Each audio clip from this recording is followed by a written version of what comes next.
action. Longtime voice of the Ohio State Buckeyes, Paul Keels, joining us now. Paul, welcome in, sir. How are you?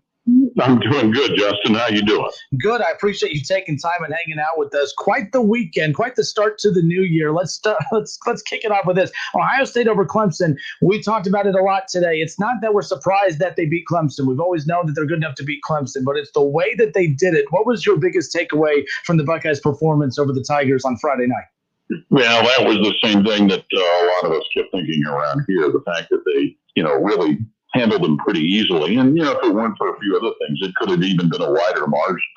But, really, Justin, it was a perfect scenario facing a team that caused so much disappointment to them last year. I think it was a great motivating factor. And also, let's not discount the fact that, yes, Ohio State beat Northwestern and won the Big Ten championship, but, probably didn't look as impressive as everybody thought they would be. And, the short number of games led to a lot of folks wondering, was it legitimate that they should be in the playoff field? And, I think there was just a lot of internal motivation for these players to go out there and, play well against Clemson because of last year, but play well because of all of the opportunities that were lost in so few games. It's interesting. Keith Byers hosts a show with us here, and one thing him and I talked about was, and he brought it up, that there's a lot of parallels back to 2014. And at first I didn't think so, but then he started bringing up how the one parallel between this potential championship run and the one in 14 was the strong emergence of the run game. Keep in mind, back in 2014, Zeke Elliott had a great 2014, averaged 100 plus yards a game. It's not like he was playing bad, but he doubled his yardage totals in the final 3 games of the season, and that's basically what we're seeing now from Trey Sermon. The story of the game was Justin Fields and his toughness coming back after that huge hit, but Trey Sermon, the run that he is on, no pun intended, from what he did in the Big Ten title game and what he did against Clemson. We're talking a lot of Justin Fields, but Trey Sermon is one of the main reasons, too, that we saw that explosive offensive performance against Clemson on New Year's.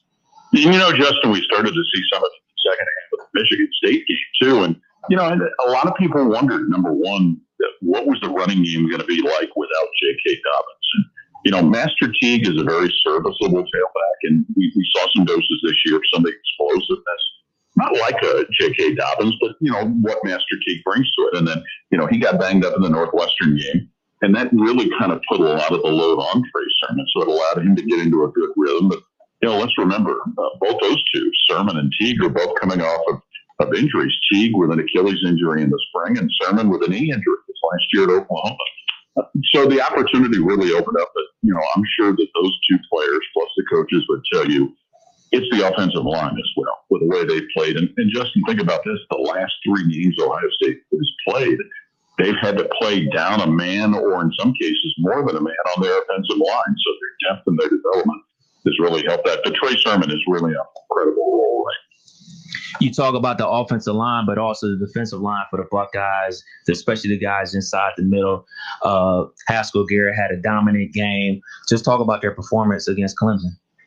I think that certainly Haskell Garrett and Tommy Togi guys, they've gotten attention because of performances in individual games, but what they've done over the course of the whole season is really big. Just occupying blockers, allowing the linebackers to make plays, stuffing the run. Tommy Togi had a career game at Penn State, but he's really continued it, maybe not from a stats standpoint. And Haskell Garrett is such an incredible story, playing the way that he has. When you consider this summer, he was shot in the face. He had a bullet that went in one cheek and out the other, and he manages to be out there playing in the season opening game and getting a sack. So, there was a lot of, I don't know if concern's the right word, but questions about this defensive line. They didn't have a headline star like either of the Bosa brothers or Chase Young, but I think when you look at what those 2 young men have done, Tyreek Smith, Jonathan Cooper, it's a defensive line that really was disruptive against Clemson. We have longtime radio voice of the Ohio State Buckeyes, Paul Keels, with us here on the Justin Kinner Show with Kev Nash on 1410 ESPN Radio. Ohio State, Alabama national championship game a week from tonight. And Paul, we'll get to that in a moment. But Kev and I were just discussing, if Ohio State does go on to win this national championship, I labeled it as this would be the most difficult championship that the Buckeyes have ever won due to everything that they've had to face this season. We started talking about 2014 with the third string quarterback, 2002 with the real talented Miami Miami team. But this year, if you think about the big wins that they've had this year, I was dramatic with this, but I said the biggest win of the season for Ohio State was not Clemson, it wasn't Northwestern, it wasn't Indiana, it was the win over their conference, the win, the opportunity to play this season was the biggest victory they had. If they go on to win this national championship, Paul, where would you rank this as far as the most difficult championship in program's history? Well, I think in its own way, it would be one of the most difficult, and winning it in spite of the Big Ten. Mm-hmm. Because, in August and September, we didn't think there was going to be a football season. And, also considering the fact that, they had games canceled because of virus issues with themselves and with opponents. The stop and start that they had, it really kept this team from being able to get into a good groove. And let's also not forget, too, they didn't have the non-conference games where a lot of times with a big lead, you get a chance to play a lot of younger players. You get a chance to play a lot of backup players. They didn't have spring football. So, I think in its own way, there's every reason to say that it's been one of the most difficult seasons that Ohio State's had. And if they're able to put a championship onto that, certainly that would be worth discussion. The game was on Friday. We partied all day on Saturday and Sunday, and now it's Monday. And a week from today, they're playing in the national championship game. What do you guys think about this quick turnaround from the semifinal to the national championship game? Well, it's, I think ever since we've gotten to the playoff system, it's been about this kind of a time frame. The quicker turnaround is from the conference championship, the first semi. But, they got a chance to play. That's all anybody wanted. And I think the good thing about it is it allows them to try and maintain some rhythm. You'd like maybe another few days for guys that are banged up a little bit to be able to recover. But, the thing that was impressive is if we saw Ohio State play on Friday night, the best game they played all year, and against the most talented opponent that they played all year. So hopefully the quick turnaround, a little more than a week allows them to maintain some of that rhythm. Paul, with Alabama coming up again, and the other reason to go back to what we were talking about earlier, as far as if this could potentially be the most difficult national championship they've ever won, on top of everything the Buckeyes have had to endure this season, you also just faced the number 2 team in the country in Clemson, and now you have the number 1 team in the country in Alabama.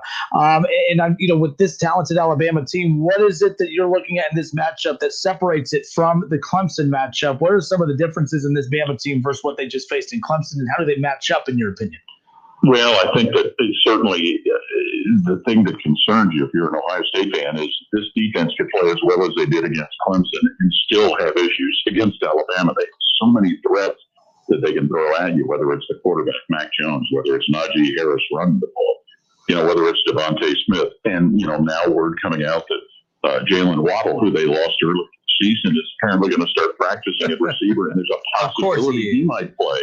So, I think that Alabama has the potential to have maybe more individual threats than what Clemson has. And that doesn't take anything away from Clemson. That's an incredibly talented football team. And Alabama may be on the hook a better defensive football team as well. So I think that's the thing that maybe concerns you. This Ohio State team could play like they did Friday and still be in a real dogfight, not be able to have as easy time as they did. But you wouldn't expect anything less from an Alabama team, from a Nick Saban team, or from a national championship game.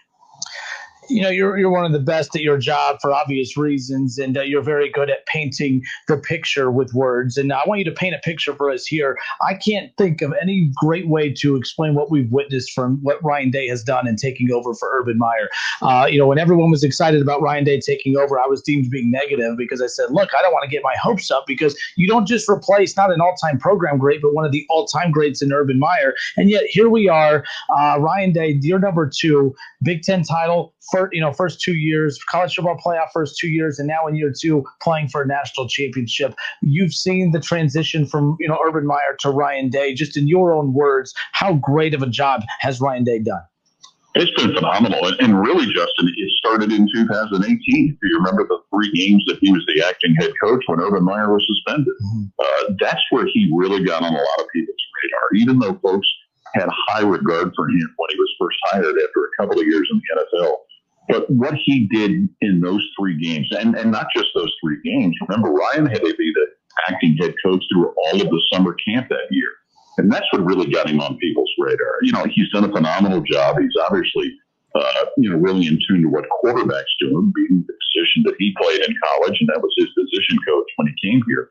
But I think what Ryan Day, and the other thing he's been remarkable at that maybe doesn't get talked about enough, the people that he brought in on his coaching staff when he first became the permanent head coach, the folks that he brought in, some of them are no longer here, like Jeff Hafling and Mike Yursich, but he's done a phenomenal job at putting the great pieces together in that coaching staff, getting Kerry Combs to come back and coach the secondary and be, co-defensive coordinator.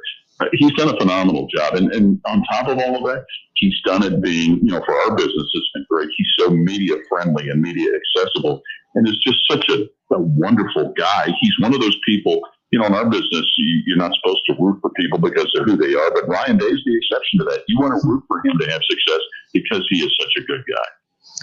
Paul, before we let you go, we talk about how different of a season this has been for everyone in any capacity when it comes to the sports landscape due to COVID-19. But how different of a year has this been for you? I know as a fan, it's weird watching these big games on the big stage with limited fans. And it's tough to, a big moment happens and we're used to the crowd just on their feet. And then there's only a couple thousand fans in the stands. For you as a broadcaster, I know you feed off the energy of the crowd as well in these big moments. Just how different has this been for you, whether you're broadcasting remotely or even calling a playoff game like you just did, when what you would assume would be a packed house to having limited capacity? How different of a year has this been for you professionally from a broadcaster perspective? Well, it's been different and it's been challenging, Justin. All of the away games, including last Friday and this coming game, we're doing remotely. So it's a challenge when you're not seeing the game in person. You're not able to see substitutions. You can't always see yard lines. You don't have a good gauge when penalty flags come, what it might be. It's a real big challenge. But even the 3 home games we did with no fans there was a different feel to that. But yeah, doing these games remotely and a lot of announcers, I think about half the Big Ten announcers did away games remotely. About half of them did not. It's a challenge, and we understand why we have to do it that way. It's our company's wish for health and safety. But it's been very, very different. I can tell you that, hopefully as everything rolls through with more progress in 2021, myself and the guys I work with in our booth, we look forward to actually being in a booth. We look forward to actually being at a live game, being able to call it that way. A lot of folks have put a lot of work in to provide us what we need to do these games remotely. And it'll be, there's a disappointment that we're not going to be able to see the national championship game at broadcast in person, but we're still going to have the opportunity to try and make it the best thing that we can do, doing it remotely from Columbus while it's being played in Florida. It's been a challenge, but there have been people that have had bigger challenges. All right, longtime radio voice for the Ohio State Buckeyes, Paul Keels, good enough to join us and hang out with us here on the Justin Kinner Show with Kev Nash on 1410 Wing AM. Paul, you're a busy guy. I know you got a big game you're prepping for. You're also doing basketball as well, so the work never stops, and that's a good thing with everything that happened in 2020. Paul, thank you so much for your time. Much appreciated. We look forward to hearing your call a week from tonight in the national title game. All right, fellas, take care. All right, there he is, Paul Keels.